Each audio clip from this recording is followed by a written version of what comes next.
Estimada Wendy, muy buenas tardes. Muchísimas gracias por la invitación. Muy buenas tardes, estimado Leonidas. Un gusto para mí estar acá con ustedes. Por favor, vamos a arrancar esta entrevista. Mauricio, bienvenido, nos Gracias, invitamos. Marco Antonio, un gusto saludarlo. Le habla Mauricio Icaza. A ver, ¿quién mejor que usted para que nos indique qué pasa cuando de repente hay un asalto que ahora se han visto en algunos de los casos en que sacan con todo los cajeros automáticos, los ATM, como se conocen en nomenclatura del sistema bancario? Y normalmente cuando hay este tipo de asaltos o con este tipo de robos, se libera de una cápsula interna que tienen los cajeros una pintura y quedan tinturados los billetes. Entonces ahí surgen evidentemente varias interrogantes, porque debemos entender o debemos creer que los delincuentes saben que los billetes tinturados no tienen ningún valor comercial, pues no pueden ser intercambiados y la pintura no sale del papel billete.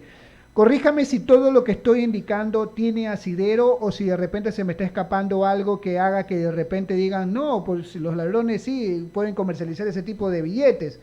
Por favor, bienvenido al programa y pónganos en contexto lo señalado. Mauricio, muchísimas gracias. Muy buenas tardes. Muchas gracias porque usted ha hecho un perfecto resumen de lo que se conoce como el sistema de entintado de billetes, que es un mecanismo disuasivo de seguridad instalado en los cajeros automáticos en el Ecuador. Hace aproximadamente un año y medio, vía disposición normativa del Banco Central, que fue emitida previa petición de la Asociación de Bancos a esta entidad, se reguló lo que usted acaba de describir y que, como le digo, se llama el dispositivo de entintado de billetes. Este dispositivo lo que hace efectivamente es que mancha los billetes cuando el cajero automático es objeto de un acto de vandalismo por robo o cuando se lo trata de extraer desde sus bases o extraer desde la pared en la que está empotrado. Este mecanismo explota internamente, mancha la totalidad de los billetes que están dentro del cajero automático, con frecuencia mancha también a los delincuentes y se constituye en un mecanismo bastante útil e idóneo para dos fines. Uno, de inhabilitar a la especie monetaria que en ese momento está en los cajeros automáticos, es decir, evitar que esta especie monetaria pueda circular, causando de esta manera un desincentivo para que los delincuentes procuren atacar a los cajeros automáticos. Este es un primer elemento. Y un segundo elemento que ha servido en ocasiones en que los delincuentes han tratado de esta manera robar los cajeros automáticos, terminan entintados ellos también al manipular los billetes o como producto de la explosión que queda la pintura en el aire, termina manchándoles también a ellos y ha servido como un elemento para que la policía pueda detectar rápidamente a este tipo de delincuentes. Entonces, se ha convertido el sistema de entintado en un mecanismo más de seguridad y de disuasión para evitar los robos a los ATMs. Y lo que usted termina diciendo en su intervención, estimado Mauricio, es muy importante.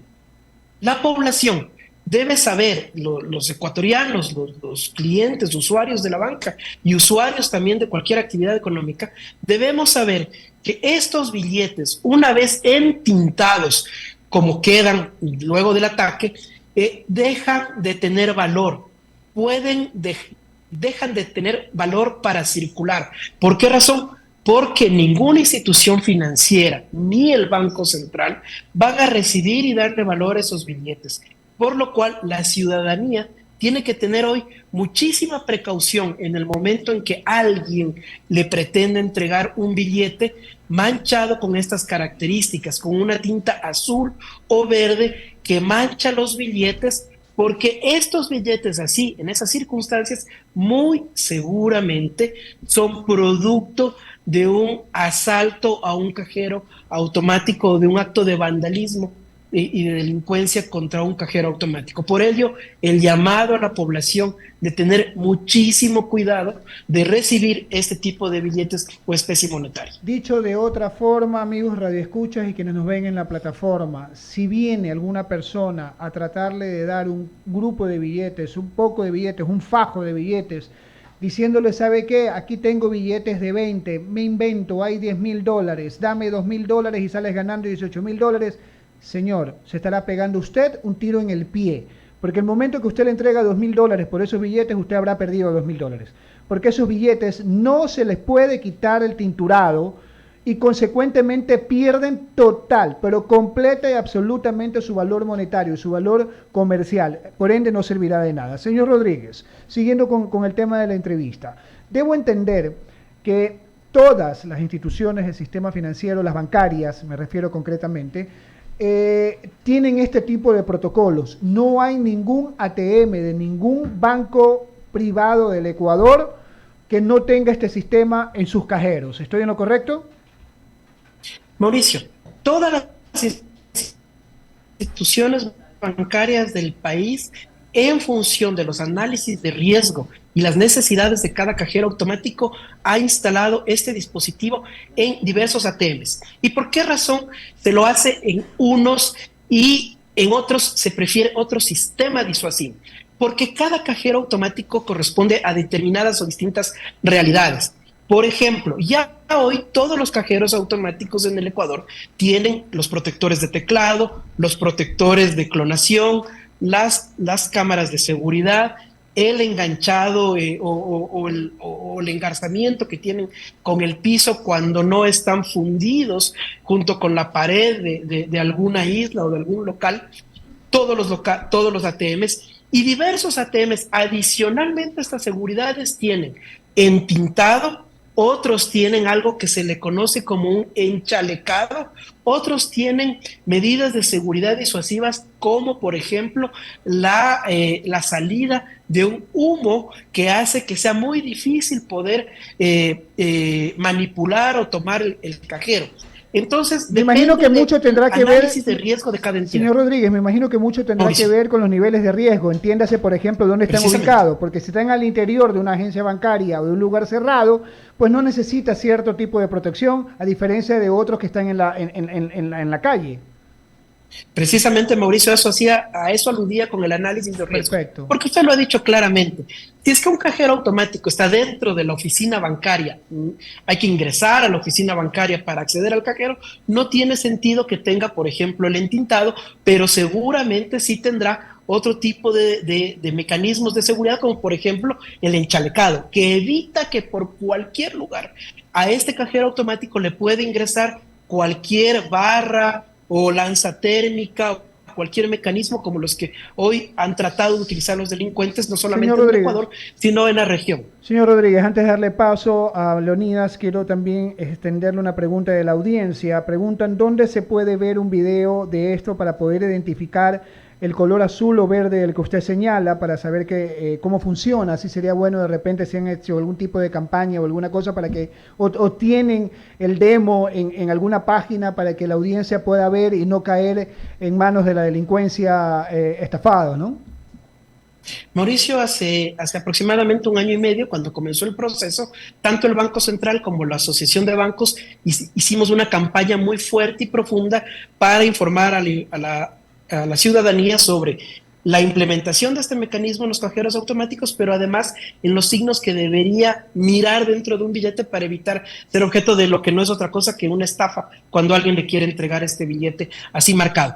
De esta campaña todavía se encuentra colgado en nuestras redes la información, y usted en nuestras redes o en las redes del Banco Central puede encontrar muestras de los billetes, de cómo quedan entintados ahí lo estamos viendo en pantalla. Quedan marcados precisamente así, precisamente como usted lo está mostrando en este momento en pantalla.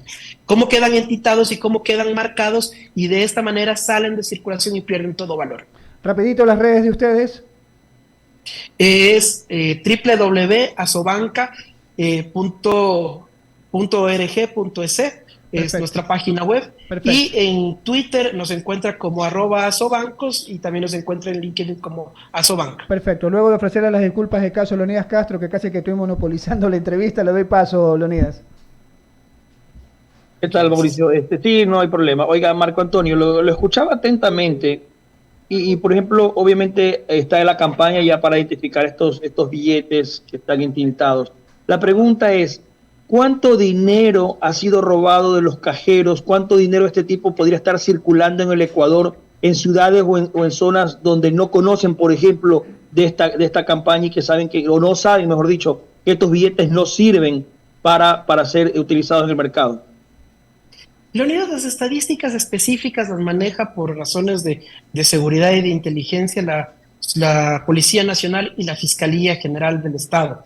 Sin embargo, lo importante, Leonidas, y tomo su pregunta, lo importante es que la ciudadanía sepa que no importa la cantidad la cantidad de tinta, la cantidad de billetes o la cantidad de tinta que tenga un billete, este billete así marcado pierde todo valor. Y valga la oportunidad para que a través de una radio como la I-99, que tiene tanta profundidad en la población y es tan ampliamente escuchada, conozca de esta manera que este mecanismo es un mecanismo de seguridad que hace que la moneda pierda valor y no debe ser recibida. Precisamente esfuerzos como los de ustedes para difundir ese tipo de información nos ayudan a que población que antes no tenía la información hoy la tenga. Marco Antonio, ¿y posibilidades de que ese dinero vaya a otros países, Colombia, Perú, países cercanos? ¿Es también algún trabajo conjunto también con las otras naciones? Porque sabemos que es una moneda de intercambio, el dólar. Importante su reflexión, Leonidas. El mecanismo de entintado es un mecanismo que en mayor o en menor medida ha sido aplicado por varios países, porque la delincuencia que se dedica a estos temas de ataques a ATMs rota de país en país para ir afectando a los sistemas financieros y a la población de los países. Pero así como lo hace la delincuencia, también los sistemas financieros se protegen de manera estructurada.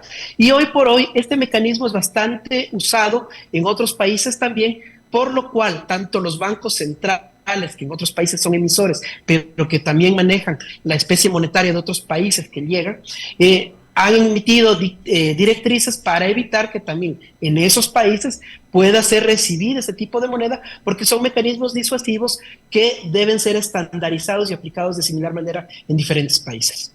¿Hay alguna manera de determinar esos billetes entintados cuando se los recoge del mercado, saber a qué banco pertenecían y saber cuál fue la institución bancaria perjudicada en el robo del cajero?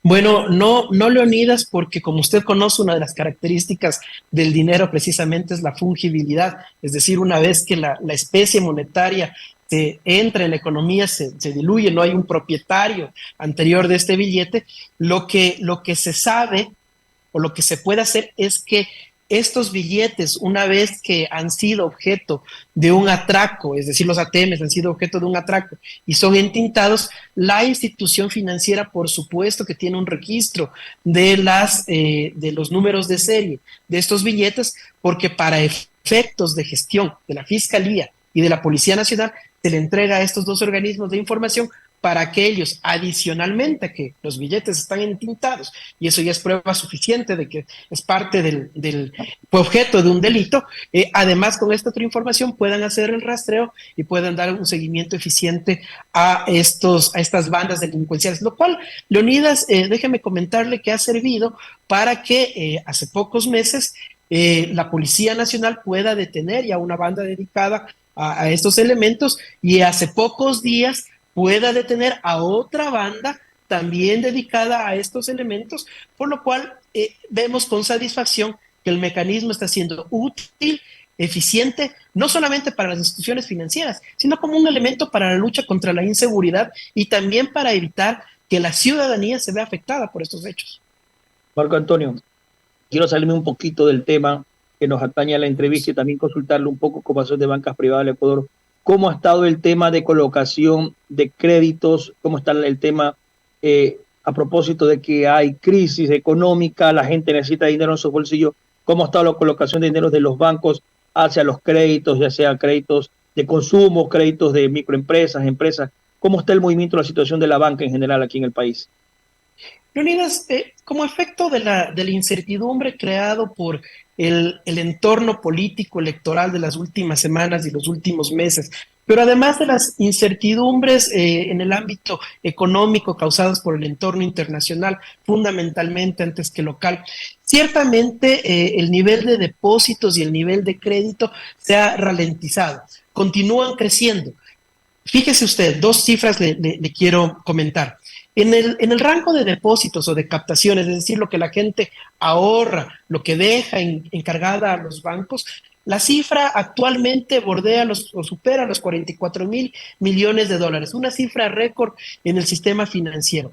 Pero esto se conversa directamente con el nivel de créditos o colocación que está haciendo la banca.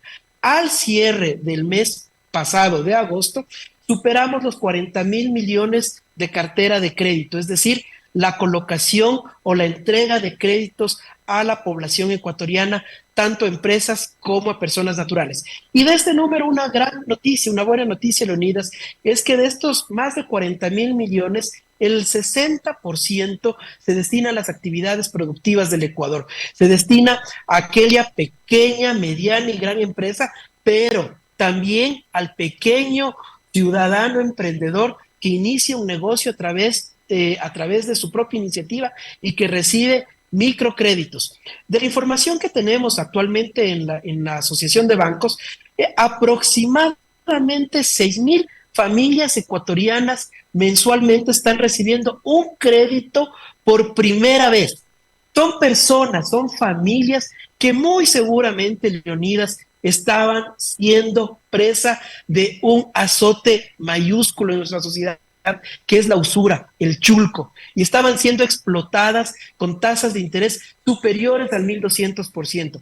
Estas 6.000 familias que reciben mensualmente un crédito bancario por primera vez, hoy por hoy han logrado crear un historial crediticio, hoy han accedido a un crédito bancario y en el corto plazo no solamente van a recibir un crédito bancario, sino que recibirán una tarjeta de crédito y recibirán otros productos y servicios financieros.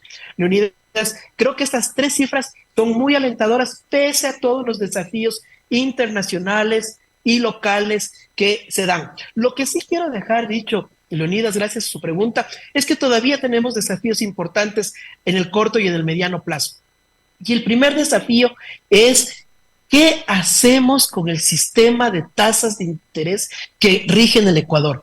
El sistema de tasas de interés que rige en el Ecuador es uno de los elementos y quizá es el elemento fundamental que evita que estas 6.000 familias no sean 12.000 o 18.000 o 24.000 familias.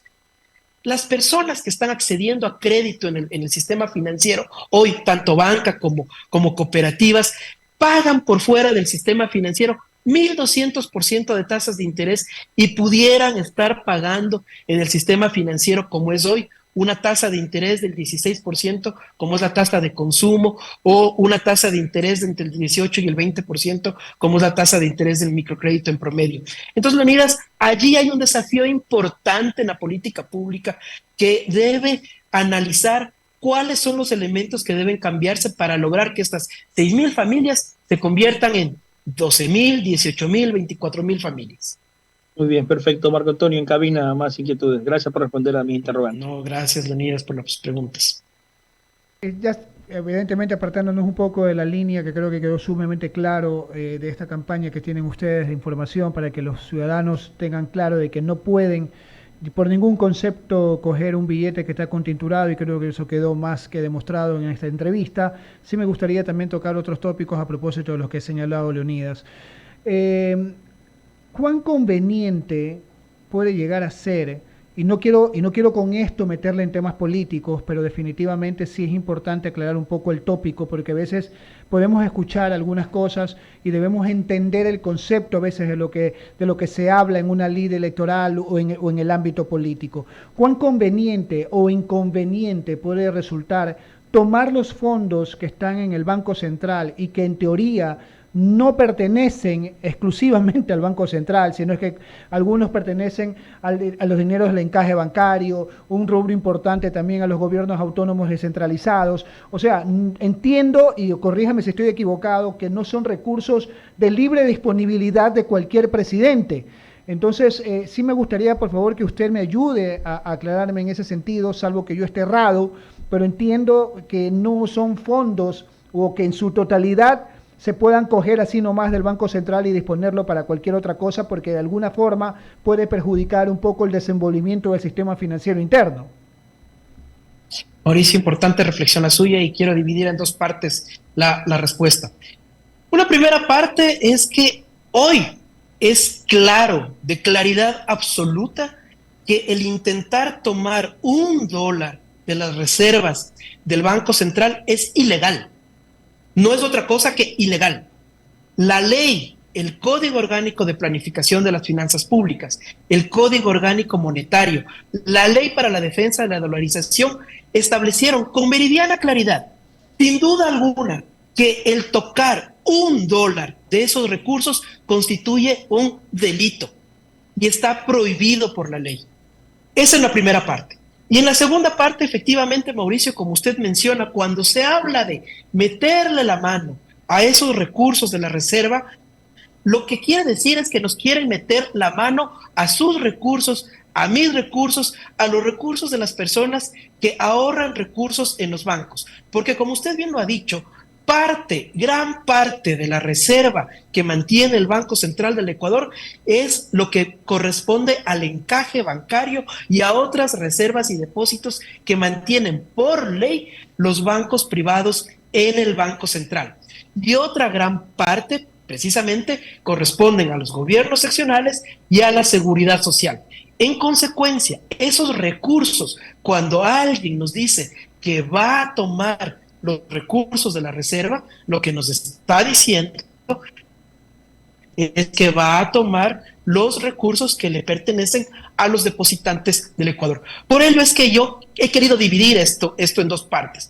La primera, que hoy el marco legal dice lo que acabo de mencionar, prohíbe el hacerlo. Y una segunda parte es que en los aspectos prácticos la reserva está constituida por los recursos de los depositantes que están allí depositados por los bancos y por las otras entidades que usted también los ha mencionado. Ya que usted dividió la respuesta en dos partes, yo quiero una repregunta en ambos sentidos. En lo primero, si transgrede cualquier funcionario ese marco legal, so pena de qué sanciones puede verse objeto. Y lo segundo, para que se pueda tomar parte de esa reserva, me pongo como ejemplo el tema del IES, o más bien el tema de los GATS, porque creo que lo del IES sí tiene otra implicación legal mucho más fuerte, pero en el caso de los GATS, ¿tendría que haber alguna renuncia expresa de algún gobierno autónomo descentralizado, salvo que todos se pongan de acuerdo, para poder aflojar, por llamarle de alguna manera, esos recursos al Estado central, o son recursos que son irrenunciables, de manejo irrenunciable,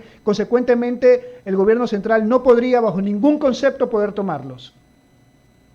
Por eso yo no quisiera hablar de aspectos que no conozco a profundidad, de qué es lo que tendrían que hacer los gobiernos seccionales o la seguridad social. Entiendo. Lo que puedo mencionar en este momento es que tomar los recursos o transgreder la norma lo que implica es un cumplimiento legal.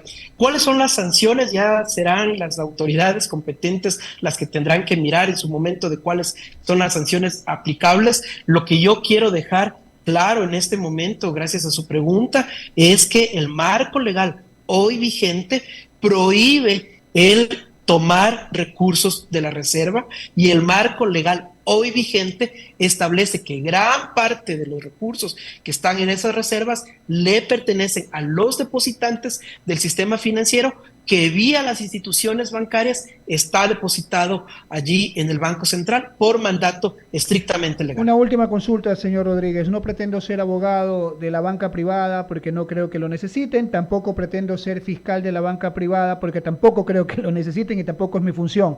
Pero sí quiero de repente increpar de usted un tema conceptual, porque debo entender que una banca saludable en un país democrático significa una base importante financiera legal que le permite a los estados, que le permite a los países poder trabajar con tranquilidad, que su gente, que sus ciudadanos estén tranquilos de que sus depósitos están seguros. Y eso se transmite evidentemente más aún en una economía dolarizada porque el sistema podría caer. Mauricio, es muy importante su reflexión.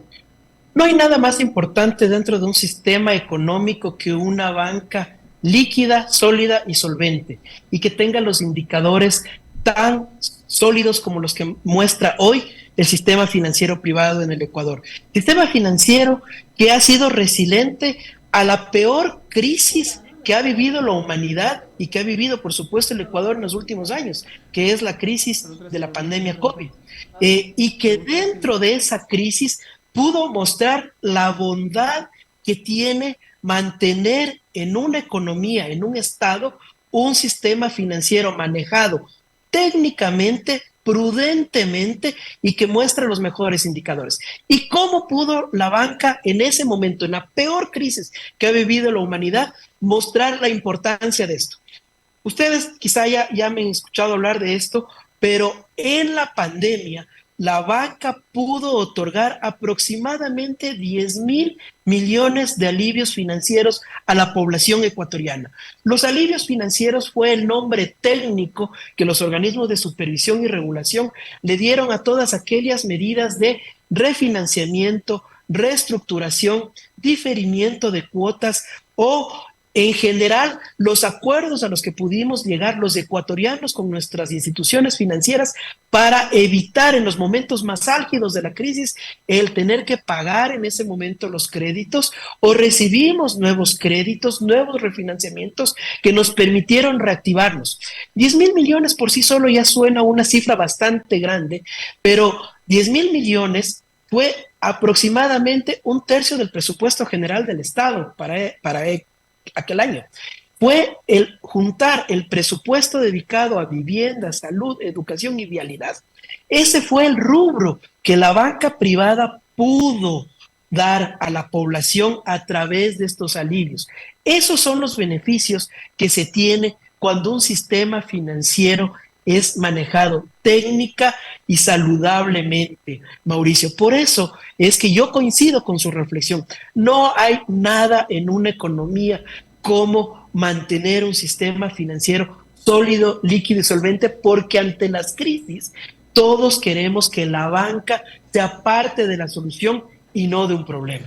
Sería mucho mejor si es que parte de esa solución también se consigue en el hecho de que la banca comience a manejar otras tasas de interés en una economía que es dolarizada y consecuentemente se necesita créditos quizás con tasas de interés más bajas. ¿Qué se tiene que hacer en el Ecuador? ¿Cómo se puede conseguir que las tasas de interés de préstamos o de colocación de dinero a través de la banca sean más bajas de lo que están siendo en la actualidad? ¿Qué tiene que pasar para que suceda aquello? Mauricio, justamente mencionaba yo hace un momento que uno de los desafíos de corto plazo en este momento es discutir técnicamente el sistema de tasas de interés que rige en el Ecuador.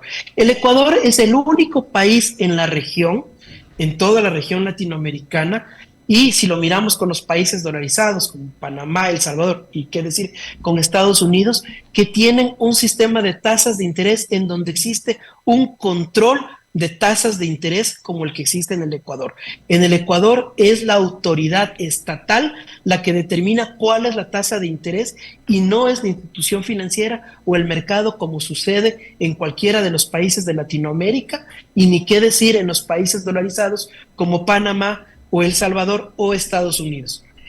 ¿Qué es lo que tenemos que hacer? Primero, Mauricio, tenemos que tener unas reuniones técnicas en donde se pueda discutir técnicamente un problema que no es político, es un problema técnico.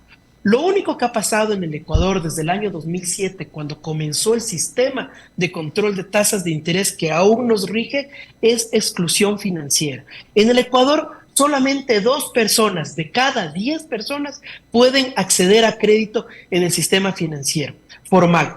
Y las 8 personas lo que hacen es acceder al crédito en el Usura y en el Chulco. Esta es una medición realizada por el Global Findex que es una medición que se hace internacionalmente cada 3 años. En el Ecuador, solo 2 de cada 10 personas acceden a crédito formal.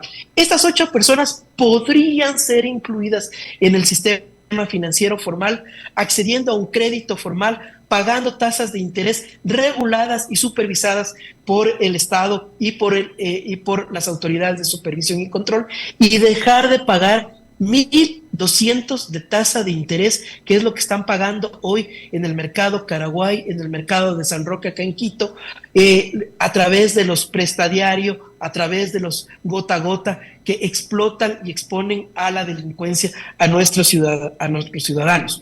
¿Qué es lo que hay que hacer? Hay que discutir primero técnicamente el sistema. Segundo, tenemos que lograr que el Ecuador atraiga capitales del exterior, atraiga más inversión extranjera, atraiga más liquidez. En el caso ecuatoriano, fíjese usted, son elementos que nos diferencian de economías como la panameña o como la del Salvador, pero en el caso ecuatoriano, tan solo si uno mide el nivel de ahorro contra el PIB, en el caso ecuatoriano, tan solo este índice alcanza el 30%. En Panamá supera el 50% este índice de ahorro frente al PIB. Elementos como esos tienen que ser discutidos técnicamente para lograr hacer que llegue mayor liquidez de la economía. Pero adicionalmente a eso, hay que destrabar los elementos que no permiten que la gente acceda rápida y fácilmente a un crédito.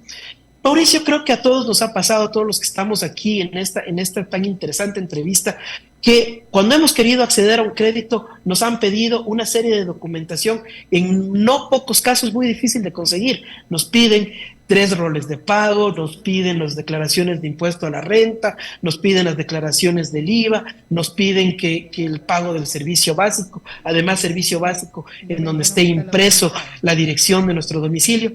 Esos elementos en esta época de la digitalización no son posibles, Mauricio, mantenerlos. Lo que debemos hacer es modernizar y permitir que la banca camine más rápidamente en los procesos de digitalización. Estoy seguro que usted, al igual que yo, al igual que todos los que estamos en esta entrevista, no tenemos solamente una aplicación, sino que tenemos 2 o más aplicaciones en nuestras billeteras o en nuestros teléfonos móviles. Estas aplicaciones hoy por hoy nos permiten realizar más del 90% de transacciones bancarias en línea y en tiempo real. Es ello lo que permite hoy por hoy mencionar que de las 929 millones de transacciones que se hicieron el año pasado en el Ecuador, más del 50% se hacen a través de canales digitales, pero hay que hacer más.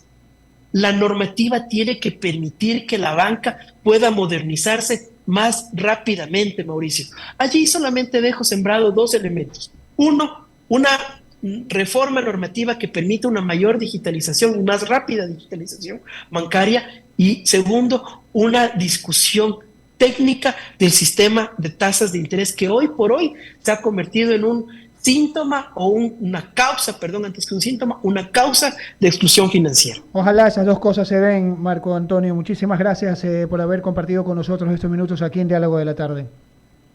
Muchísimas gracias por la entrevista, Mauricio, Leonidas, Wendy, muchas gracias por la entrevista. Estoy listo tantas y cuantas veces ustedes tengan la amabilidad de invitarme. Así será, así será. Y gracias por siempre mantenernos informados del trabajo que se realiza desde Asobanca. Son las 18.